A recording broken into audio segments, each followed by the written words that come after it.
Oh, here it is. Here it is. Up, no. 6. Big bunker. We knew it was in him. Gilly called for it about 3 overs ago. And now he's seen enough of Crozier and he's gone bang. Happy to take it into the breeze too, Bray. Not sure he's hit that perfectly either. He'll get a bit more.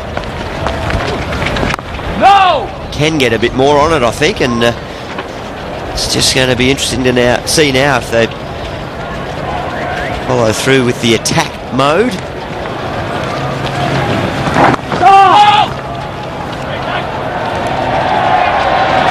Might as well keep going. He looks much more comfortable when he's doing this than he does when he's trying to defend. He's hit that horribly.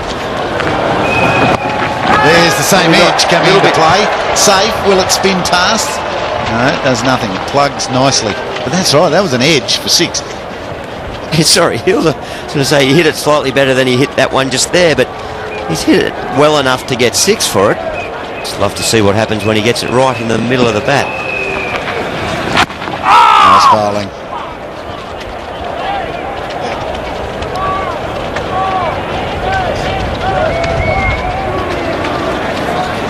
Long day, Michael Yardy. He was good in the field. He's bowled his overs. He's faced 52 balls out here. Looking to do a little more than he has done with those 50 balls. 30 runs. Still out there. Sweep shot this time right to the man. 14 overs to go. 7 for 178. Well and truly worthy of having a stand named after them. A caricature or two as well. That is a beauty. And Gilly, we looked at the other side of the city and through the CBD. That looked picturesque. But that side not going as well today. You're right, Heels. It's down in the southeast corridor of Perth, down in Rollystone and areas around in that region. I believe we've had unconfirmed reports of up to 20 houses lost. Full SES alert. There's been 6 helicopters that have been deployed down there to try and put out these fires that are out of control. So our thoughts go out to everyone.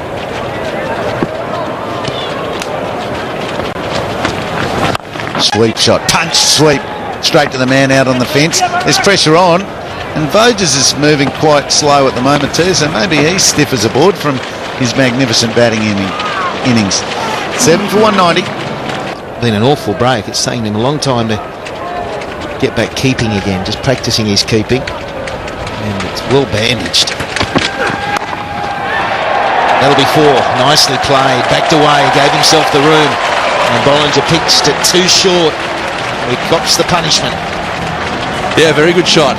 Used the pace of the ball. This is a nice bouncy pitch, as it always is over here, and you can see just a question of helping it on its way and staying away from the third man fieldsman. He did all that very well.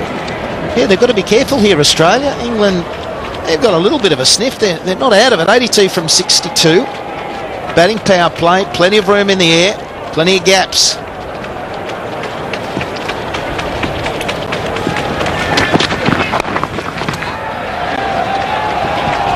It's an interesting shot. Just a little bit of a bunt to the onside, and that's a comfortable 2 as he gets in the way of Haddon.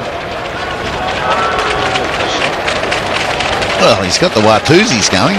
Yardy starts outside leg, he walks across his stumps, then he shapes to come forward, then he hangs back in his crease. And now this time he's gone back again. It's gone back to where he started from. So the bowlers have got to take their minds off him and just have it in their plan. Have their plan in their mind, that's it. Simple as you can, otherwise Yardy can confuse you. This time for Dougie Bollinger, he's batting on the stumps.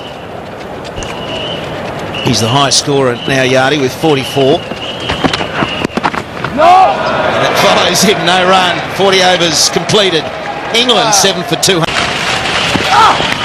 Eggs and gone. Sean Tate gets another. The pace will do it. And it's good for the Aussie selectors to see Tate come back and get the tail. Yeah, that's where he's got to bowl. He's got to bowl it straight there and thereabouts. None of these guys down the order enjoy it. In fact, no one enjoys real pace bowling. And that was a huge edge. Right, so 8 down now for 200. And Tate has got himself his second wicket, 2 for 46. His figures. And Liam Plunkett gone for 20. Jams it in there. He's just got to not get carried away. Go for the stumps. Go for the base of the middle stump. Yeah, I agree. I mean, when you look at where he ended up there, he needs a little bit of encouragement from his partner saying, listen, you've got to stay one way or the other, stay in front of the stumps. Just try and nudge a single away. Easier said than done. Good bowling. Short ball, 2 dots before that, pitched up just outside off. And Plunkett didn't play it properly. Didn't play it as well as his practice shot on the way out. And it's a big ask, isn't it? Steve Finn's been outstanding this summer, I reckon. He's 21.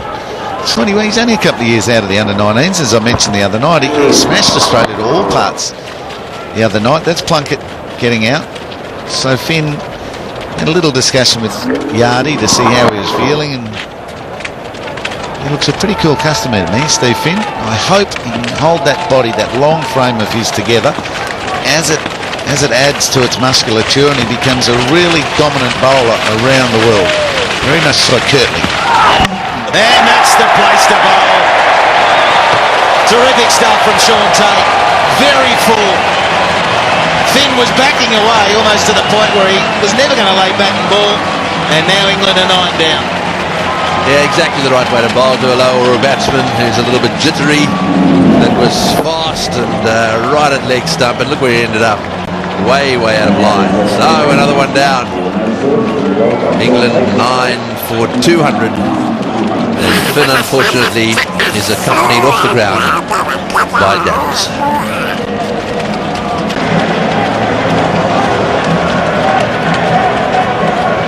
Well, it's the final game of the international summer 2010-11 season. It's been a great one. Australia have rallied in this one-day series, got themselves back as Yardy just clears the infield. With England, who won that little earn of discipline, were able to get their confidence going. They haven't been able to take that into the one-day game. Australia have played more like the number 1 ranked side. They are. James Anderson is now out there. He's had a good Australian summer, you'd have to say. His best, right when they needed it. He's delivered. Lots of pockets of Australians thought his chances were overrated this summer, but he's delivered. He's hammered that straight back at Dougie. Basically had to dive out of the way. Hit like a rocket. He got a rocket return to him as well. A new part for the hair. Oh! It certainly was. Dougie did well to avoid that. Self-preservation. Oh!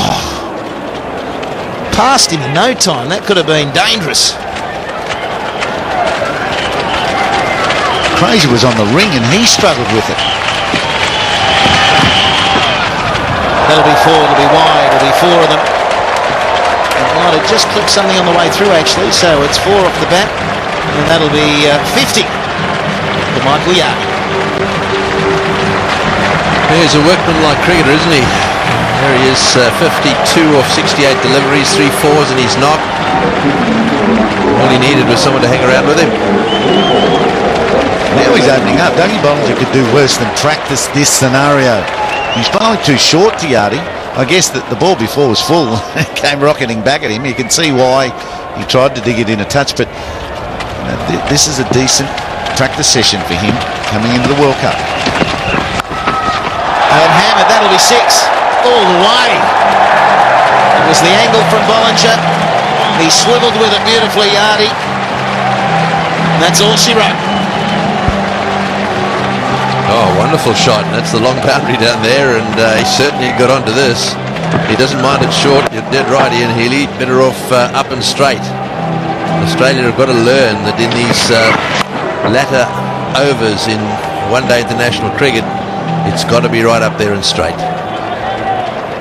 Yeah, no indiscipline whatsoever. Like Yorker, it's sometimes a wide Yorker is hard too. He's copped one. most elegant of batting displays. He's very effective, Yardy, and that one's hurt him.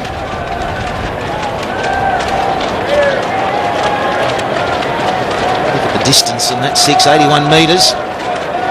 Still played. That's really well played, and I think he sucked Doug Bollinger into dropping it a touch short, just a touch short, into the short zone rather than the good zone or the Yorker zone, because he walks at him, then he backs off. Normally he goes with it. What he's got to go home with him is a couple of wounds. That's 135 k's. Straight fast Yorker is a good option as well. Pierces the gap. So Anderson gets himself off the mark nicely. And that's the type of ball I'd be concerned about. What was he trying to do? What was John Hastings' belief with this ball? I think he was just hoping that Jimmy Anderson would swing across the line and make a mistake, because that's short. It's able to be cut even though it's outside leg. Not good. Yeah, very simple. It was the length that was wrong. We've got to learn to get it up. And this should be it. Haddon chases it. He limps into it and takes it. The first few steps looked easy, and then he remembered he's got a dodgy knee, calf, leg of some sort. But they're checking for a no ball, so the game might be continuing. Just hang around for a second. Okay, I will, Mike. And I reckon it was a better ball by Hastings. This was the better one. Because it's in debate, the batsman felt it was above head high. The umpires have now decided it wasn't, and it was well within the limits of a legal delivery. So better bowling from John Hastings. If you're going to be short, get it up that high. Good bowling. Cramping. A free swinging pull shot, cut shot, whatever Anderson was trying, it was difficult. And that's it. It's been comprehensive. 6-1 to Australia in the Commonwealth Bank Series. Adam Voges is the man of the match for his 80 not out, and a bonus game for him. He's given himself a chance of getting himself on that emergency list for the World Cup if these injuries don't mend. If there's another one, you just never know. He's played beautifully at his home ground. England only managing 222, and they will be disappointed that they were unable to win more than one game. But Australia have got that winning feeling back.